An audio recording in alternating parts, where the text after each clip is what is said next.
Oi pessoal, hoje eu vou falar do filme Felicidade por um Fio, que é um filme de 2018, original Netflix, e que traz um tema muito caro pra mim, que é a transição capilar. Na verdade, não a transição capilar, mas o empoderamento dos nossos cabelos cacheados e crespos, e também o empoderamento da nossa própria beleza, da nossa beleza natural. Bom dia, amor. O filme conta a história da Violet, que é uma mulher bem-sucedida, muito bonita e extremamente perfeccionista, principalmente com a sua autoimagem. E isso vem através de flashbacks, mostrando que foi um comportamento que ela adquiriu na infância, de que todas as crianças podiam brincar, todas as crianças podiam ser livres, e ela não, a mãe dela não permitia isso, porque passava aquele famoso pente quente, e ela sempre tinha que ser aquela criancinha impecável e sempre com os cabelos alisados.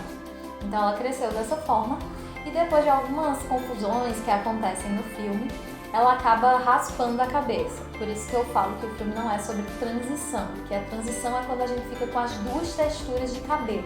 A Violet, ela não passou por isso, ela já raspou a cabeça. Mas o fato de estar com a cabeça raspada e de lidar com o novo cabelo cacheado nascendo, fazem a gente que passou pela transição capilar se identificar muito.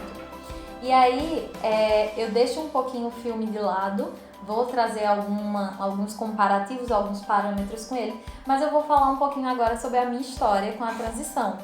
E eu vou começar falando um pouco da minha infância. A minha mãe também é cacheada, mas eu nunca a vi de cabelo cacheado, ela sempre foi alisada.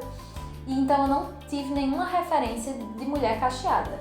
Então quando eu completei 12 anos, a minha mãe deixou eu alisar o cabelo. Eu passei uns 10 anos de cabelo alisado. E eu nem lembrava mais como era. Eu nem conseguia lembrar mais. Eu só sei que quando eu lembrava do meu cabelo cacheado, eu me lembrava com alívio, de que eu não precisava mais lidar com aquilo.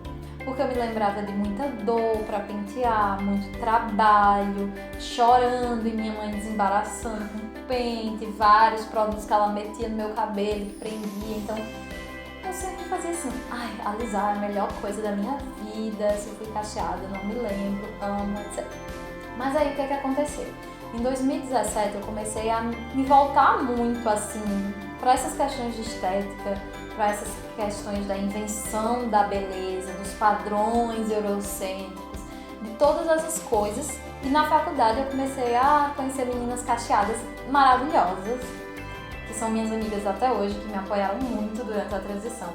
E isso já começou a me dar outro olhar sobre os cabelos cacheados. Não aquele olhar de feio, de trabalhoso, de cabelo sempre preso, mas olhar de mulheres maravilhosas, com seus cabelos naturais, empoderadíssimas e lindas. Então isso já mudou muito minha visão. Depois o que aconteceu? Eu fiz uma viagem para os cânions do São Francisco e todo mundo estava pulando no rio e eu simplesmente fiquei no barco, porque a minha raiz estava com uns 3 dedos mais ou menos e eu sabia que se eu mergulhasse o meu cabelo ia ficar aquele capacete aqui em cima, liso no resto, e eu não quis. E eu comecei a pensar, meu Deus, isso não faz o menor sentido, isso não faz sentido pra vida que eu quero pra mim. E nesse dia eu decidi, não faço mais alisamento. Só que o que acontece? A transição, ela é muito cruel, porque você fica realmente muito feio. Você fica com aquele cabelo que cresce um pouco aqui, e no meu caso eu tinha um cabelo quase aqui na linha do sutiã, então ficava aquelas pontas lisas e o cabelo todo cacheado em cima e eu não sabia o que fazer. Então nos primeiros meses eu comecei a chapar ele. Depois eu fui vendo que isso não estava mais funcionando. Então eu comprei um Babyliss e comecei a fazer Babyliss na parte lisa e deixar a minha raiz mais saudável, sem calor. E aí, quando eu tava mais ou menos com 1 ano de transição, mais de 1 ano, um amigo meu foi lá pra casa e ele começou a dizer, amiga, você só tá com umas pontinhas lisas ainda. Eu já tava com o cabelo bem mais curto. E aí tinha algumas pontinhas assim lisas. E aí ele fez, deixa eu tirar pra você. E aí ele começou a tirar. E ele fez, não, tá bom. Aí eu fiz, já começou, eu vou tirar tudo agora. E eu comecei a tirar todas as pontas lisas do meu cabelo. Todas. E eu não fui me dando conta que eu tava fazendo o meu Big Shop, que é o famoso BC, né? Que é quando você se livra de toda a química. E eu fui cortando naquela empolgação. E quando eu vi, eu tava com o cabelo Joãozinho, na hora, a minha reação foi só, o que é que eu fiz? Porque a gente demora muito a lidar com isso, com o cabelo curto. A gente se sente menos feminina, se sente menos bonita, se sente menos atraente, se sente menos tudo.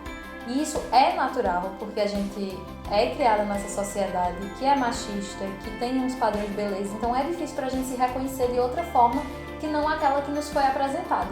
Mas é um processo de se amar, eu ainda tô descobrindo esse processo. Eu ainda tenho muitas recaídas de me sentir feia em alguns momentos. Mas a liberdade que eu ganhei, assim, eu me sinto muito mais dona de mim mesma do que antes. Porque era como se eu fosse refém do meu próprio cabelo. Eu deixava de sair, eu perdia horas pra me arrumar, eu gastava muito dinheiro em salão. Então eu era refém daquele cabelo que eu nem sei por que eu queria ter.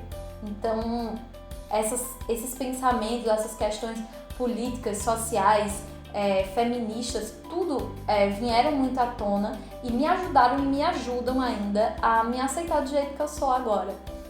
Então, faço isso também pela minha irmã, que é uma menina negra, que tem o cabelo cacheado e que eu não queria que ela crescesse sem referências de nenhuma mulher cacheada como eu cresci. Então hoje, quando ela me vê, ela consegue enxergar também o cabelo dela e consegue, se ela me admira em algum grau, se ela me acha bonita em algum grau, ela consegue refletir isso nela também. No filme, a gente vê muito isso. A Viola, ela também se sente feia, ela se sente insegura. Então no filme ela consegue se libertar, ela consegue se aceitar. A única crítica que eu tenho é que a mãe dela é meio que colocada como uma vilã, sendo que não. As mulheres que vieram antes de nós e que talvez reproduziram esse comportamento em cima da gente também são vítimas desse mesmo mecanismo que gira toda a sociedade, que faz com que a gente ache que alguma coisa é bonita e que outra coisa é feia. Eu coloquei uma caixinha de perguntas no meu Instagram, falando que eu iria comentar sobre transição capilar aqui no canal, para alguém mandar pergunta, dúvida, essas coisas. E algumas me perguntaram assim, eu tô passando pela transição, eu corto ou eu espero crescer?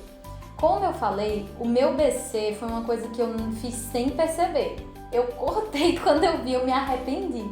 Então assim, vai muito de você. Você tem ousadia pra estar com o cabelo curto? Você acha que vai enfrentar isso de boa? De ficar com o cabelo Joãozinho, um cabelo curtinho e vai lidar de boa? Se sim, corta, porque o trabalho diminui pela metade. Você não tem mais aquelas duas texturas. Mas se você acha que você não vai lidar bem com isso, que você acha que você não se vê de cabelo curto, que isso vai deixar o seu processo ainda mais doloroso, então espera crescer. Não há um momento certo do BC. Tem mulheres que ficam 3 anos em transição, esperando o cabelo estar assim, mais ou menos do tamanho do meu para poder cortar. Eu cortei quando o meu estava aqui. Então, o seu tempo, o seu time é o que vai dizer. Perguntaram também o que me motivou, eu já falei. Se eu usava algum creme para controlar o frizz, essas coisas. Uma coisa que eu aprendi com o cabelo cacheado é que o frizz, ele não é inimigo, ele é amigo. Se você gosta de volume, se você gosta de um cabelo solto, com movimento, vai ter frizz e tudo bem. Então, esse processo é individual de cada um. É um florescer, realmente. O seu cabelo está florescendo. A gente às vezes é tão cruel. Eu me lembro de tantas coisas ruins que eu falei pro meu cabelo. Tantas vezes que eu,